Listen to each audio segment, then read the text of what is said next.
one of the things that we have been doing for our ProServe customers is license consolidation, and keeping track of what people are using. Do they need it still? Because at least at our MSP and some of the MSPs we help, we tend to have a large volume of we need to offboard this user tickets, coincidentally right around the time when finance sends everyone their invoices every month, because people like to fire people and not tell their IT department about it. So to make things a little bit easier on the 365 side, we wanted to come up with a way to proactively notify customers of the MSPs of here are the license users you have that are enabled. Here's information you can take to decide if they still need to be enabled. And here's a quick way you can just offboard them and be done with it. So let me share my screen out.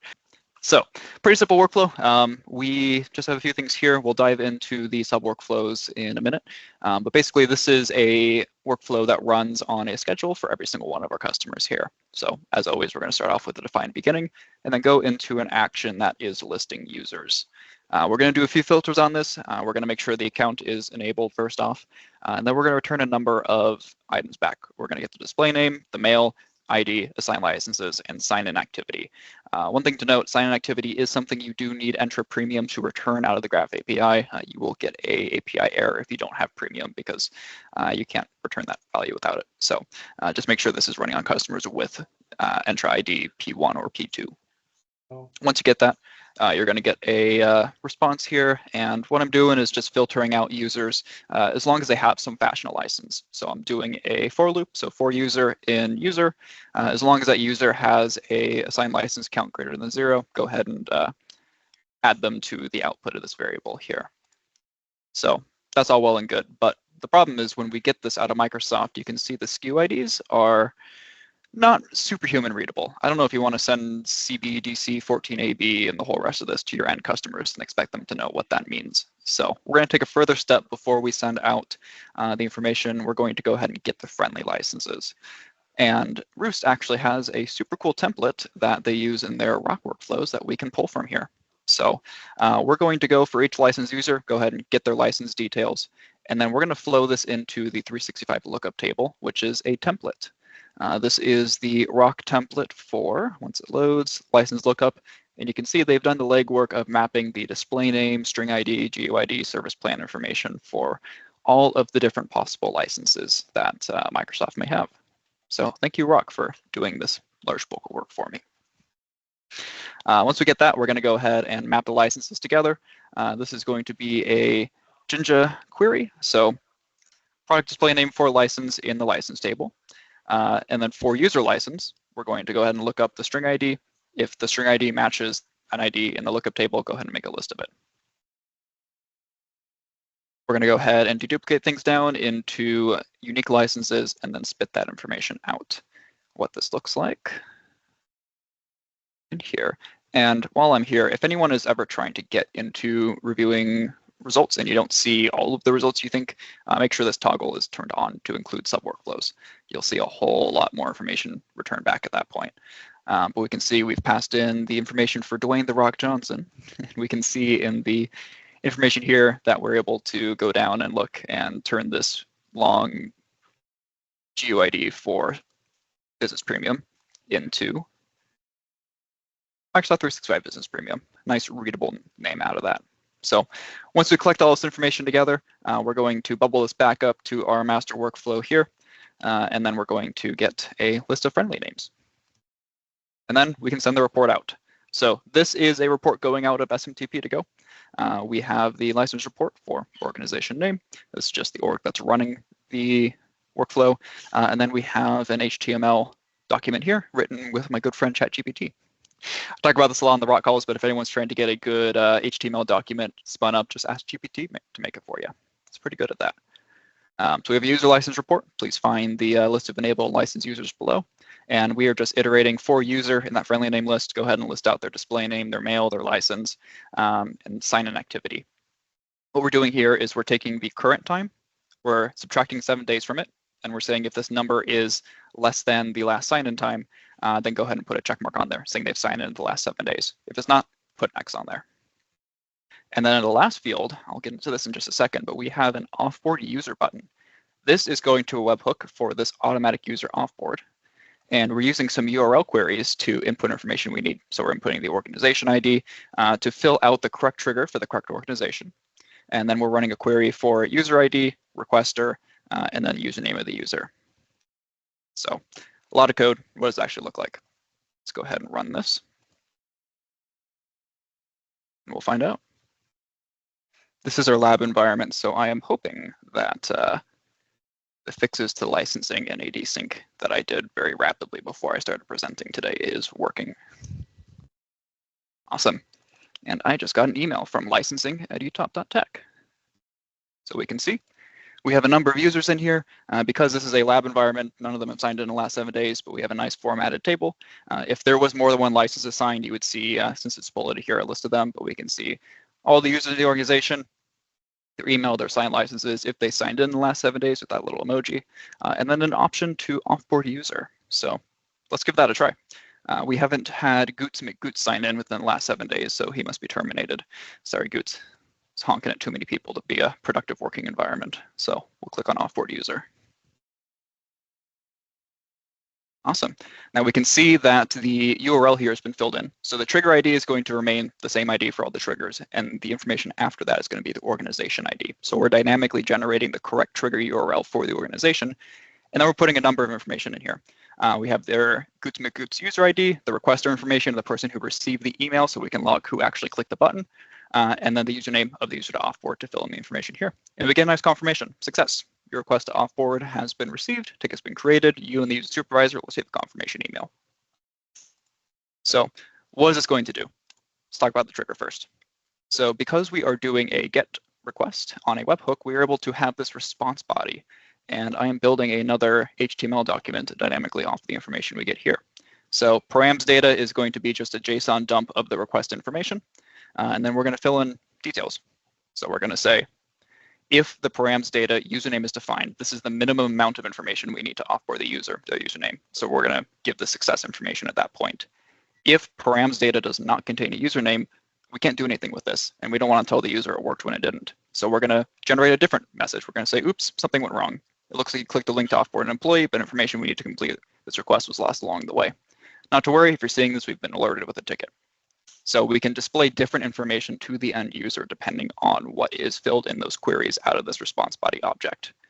Very important thing to do if you're building HTML in your response queries, make sure you set the response header to content type text HTML. Otherwise, it may not render correctly in all browsers. Once we click that, we're going to do another check to make sure that the required values are present. If it is, we're going to go ahead and make a ticket or PSA saying, hey, we need to offboard someone, deactivate user. We're going to fill the board type, subtype, and item information all out so it's all perfectly dispatched. Company is going to be the company that requested it because we're filling in the trigger dynamically rather than having one trigger for all companies. And then we're going to proceed with the offboard. We're going to get user information that may be missing out of that request. We're going to get information on their manager. If they don't have one, that's okay. This is just optional, so we're going to proceed anyway if it fails. And then we're going to dive right into the offboarding employee workflow. So we have requester, supervisor, ticket ID. This is a big sub workflow that ultimately flows one layer deeper into the Roost sub workflow. Looks like this, pretty easy.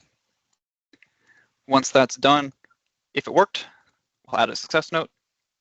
We'll close the ticket out, and we're good to go. And the success note is going to create a time entry as well, so we can track time in our PSA for the offboarding. If it doesn't work, any of these errors here that aren't getting the manager are going to be terminating errors. It means we can't proceed any further, so we're going to go ahead and actually report that error to an actionable ticket on our board.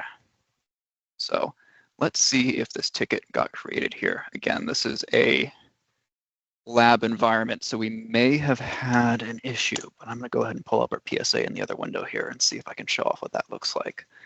While we're waiting, let's see if we have a successful run here. Yeah, we are running. Awesome. So get manager failed because there was no manager, but that's okay. We flowed it right back into the invoke onboard, and it is proceeding as expected. And if we go to our service board, I will bet you that we have a nice ticket for that. So we can see we have a ticket. We went under the default company contact for the company, offboarding request for Goots McGoots. It is triaged correctly into help desk. It is in progress because the workflow is running and did not have an error. It is a general account management deactivate user ticket. and it is updating the ticket as it goes. And then we can see it does also log in the initial information, who requested it and what account to offboard, so we can keep track of who's clicking the buttons there. So we'll refresh this, and as this goes on, we will see a response and hopefully a completion on there.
Well, let's go ahead and get a new workflow going, and then we can fix this.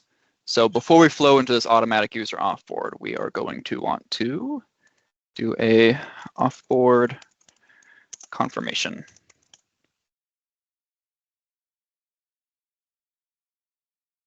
All right, I'm going to go ahead and just copy the information we have here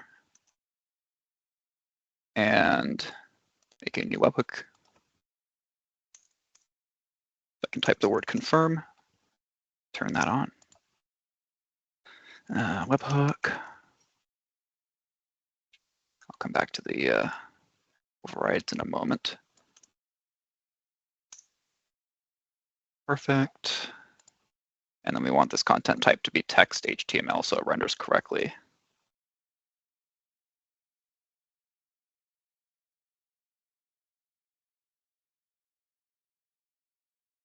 All right. So what we want to do is take the webhook URL we're getting for the actual workflow that offboards it, and instead flow it into the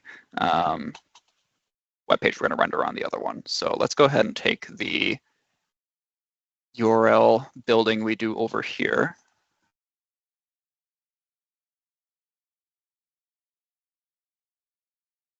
Just like this. In fact, I'll steal that href link as well. That's the automatic offboard. This is the confirmation.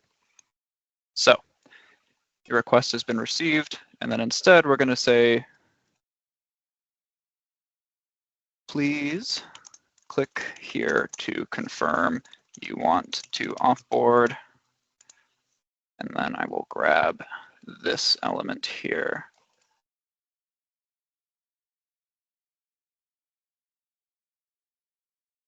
Perfect.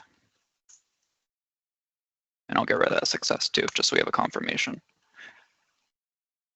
Awesome. So that should be good there, and I'll put in our etop help lab for that. We'll save. Good to go. Awesome. And then we'll create our beginning element, which is going to be called Thank You, Kelvin, with a description of also curse you, Kelvin. And then we're going to go ahead and float into HTTP action that calls what we need to call for the offboarding. Actually, no, we don't even need to do that because we're going to click it in the upstream. That's what comes out of the trigger. So we're just going to instead take this description out, and we're going to make an end no op, and we're going to call this no op curse you Calvin.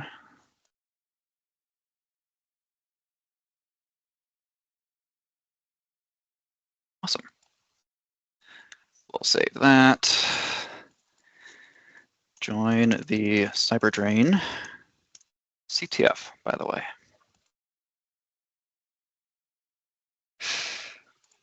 Cool. All right. Now all we need to do is go ahead and get the webhook trigger ID. Do this, and we're going to replace it over here with generate consolidation report.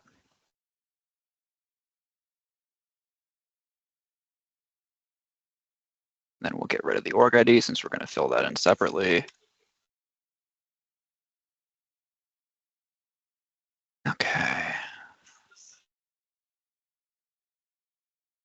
Cool. Let's try this again. I may need to do a little bit of extra changes on the way that URL is formatted, but just so I can actually see what it comes out as, we'll run it through a test.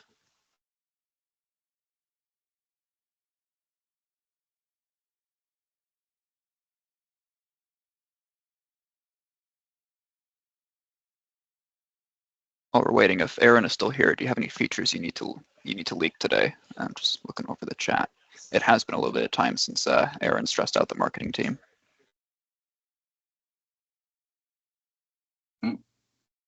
Hey, I'm here. Who should I stress out? I think you should stress out marketing again. Well, to be fair, he didn't get the chance to leak multiplayer, which was a coordinated effort on everybody's part. I think that was planned. I think I should just say that app platform is released. Would that stress out? Who would that stress out? Daniel with an A? That would stress out George, Aaron, and I'm not sure that's an enemy you can afford to make. What do you mean? I've been ready to release that platform for months. Then do it. You won't. All right, I have nothing to leak, but I do have to say the folk, is there anyone on this call that was in the small distribution for the new dashboard?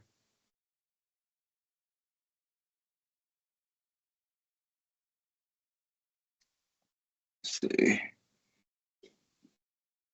I guess not. I was hoping to get some feedback. A few hopefuls, but All right. That's all. Thank you. Thank you, Aaron. Just in case anyone missed it, app platform is now in production per the CEO and owner of Roost, Aaron Chernin. Please direct any questions to him directly. Anyway. If it doesn't appear for you, yeah, send him an email directly. Yep.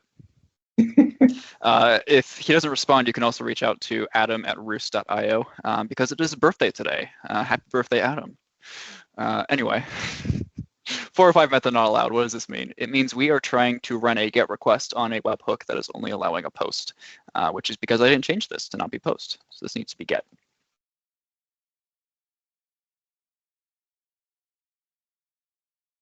And let's refresh this, and it should give us something different now. It doesn't. That means something's broken in our query. Pop open DevTools. What is the raw response? It's probably going to still be nothing, but yeah, nothing. Well, we have our query string being passed in properly. So what is the issue here that is preventing it from loading? Unfortunately, because we're doing something far outside the scope of what the platform is supposed to be doing, we don't have a way to look at the execution of rendering in the response body as we normally would. What we can do, though, is just respond with what this params data is. So I'm going to go ahead and X out of that. Here, everyone in the chat, hold on to this for me. Thanks. Let's go ahead and just output params data.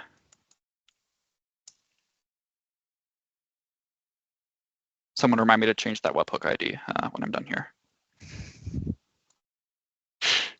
All right, let's see if it gets spit out. Cool, okay. So this is ugly. Requester is there, user ID, so it should be params.user ID, right? Let's see. Offboard confirmation.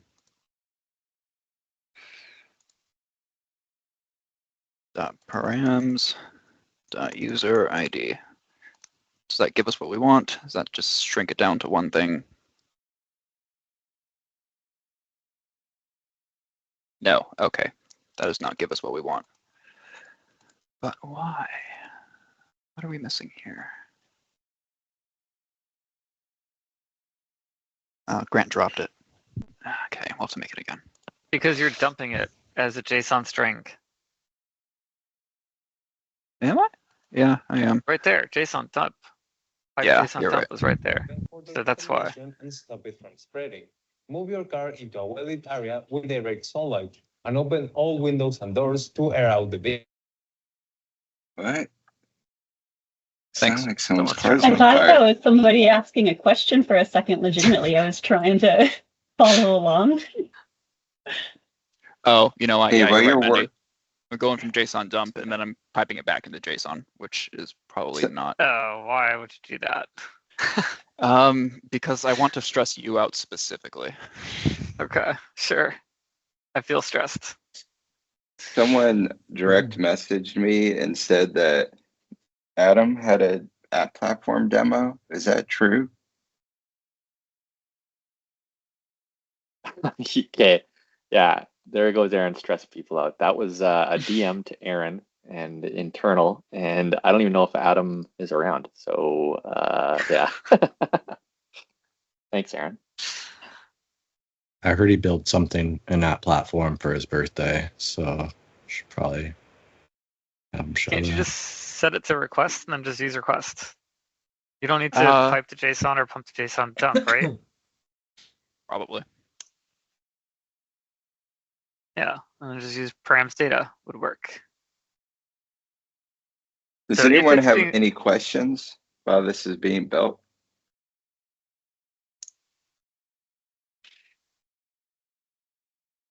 I feel bad.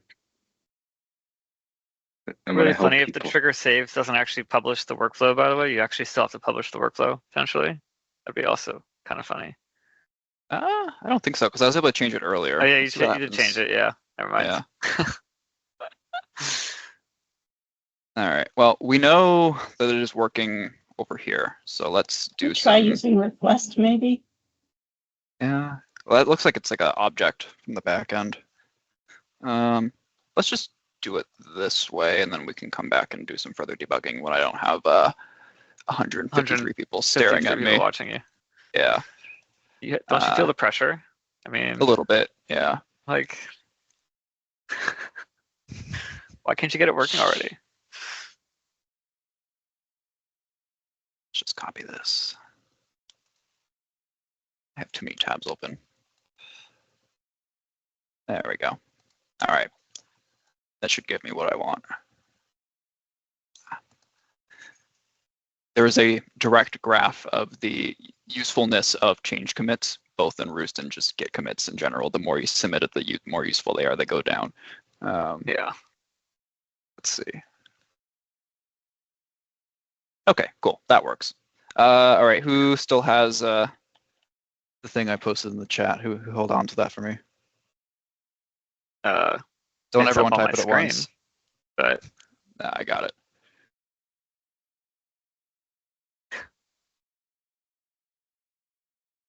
Someone posted the XKCD too for the usefulness of those commit messages, which is exactly what I was looking for. Thank you. Okay. So let's start replacing information here. Now that we know what's wrong, we can go. Username is this. Ooh, that's fun, because I need to put those in double don't you brackets. have a loop going on or something? If user params username is defined. Yeah, it's just if. It's just making sure that the parameters are being piped in properly. It looks like you're looping.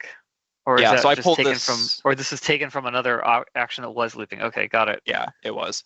You gotta So replace all that stuff. yeah, I got to replace all that, but it should be the same name, so I can just replace username with requester and user ID with user underscore ID. We're coming up here too, so we've got 3 minutes left. Just heads up for everyone. Wanted to give us an opportunity to say thanks there. But we're gonna keep watching Brandon in the meantime, unless he's ready to stop. So Let's find out.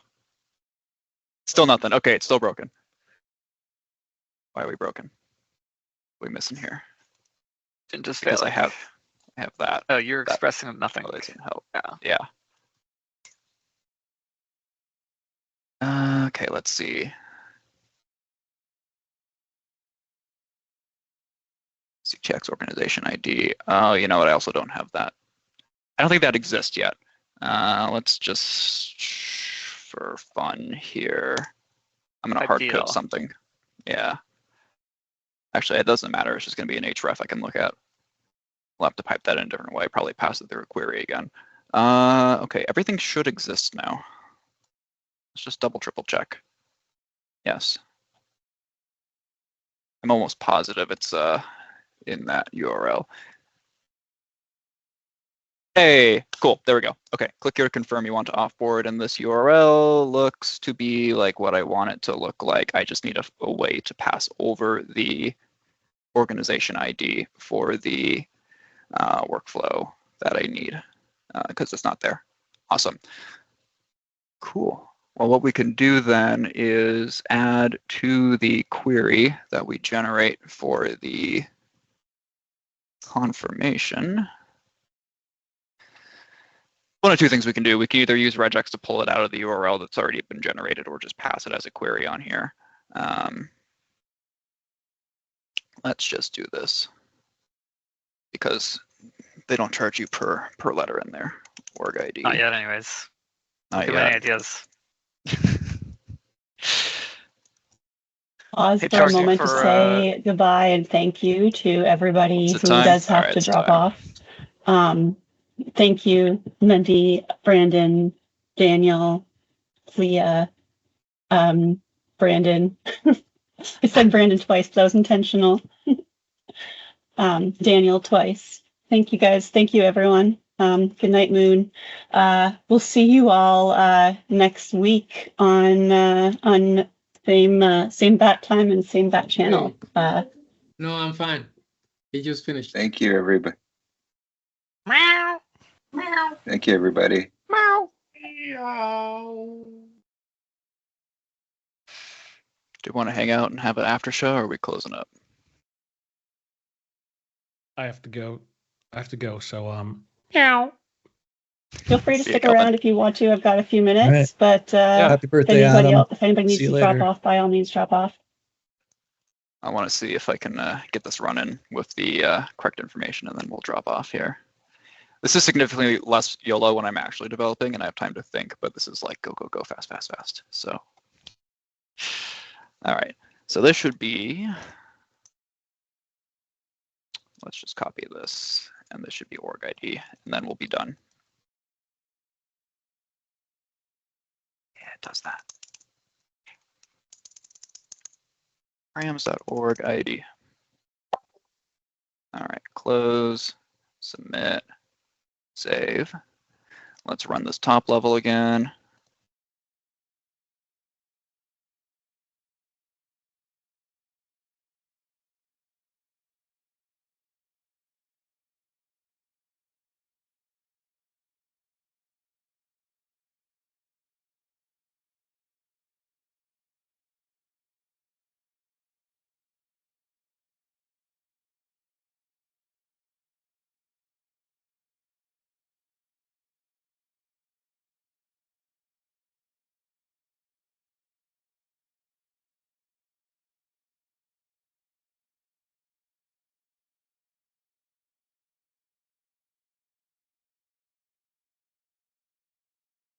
Come on, SMTP to go. I believe in you.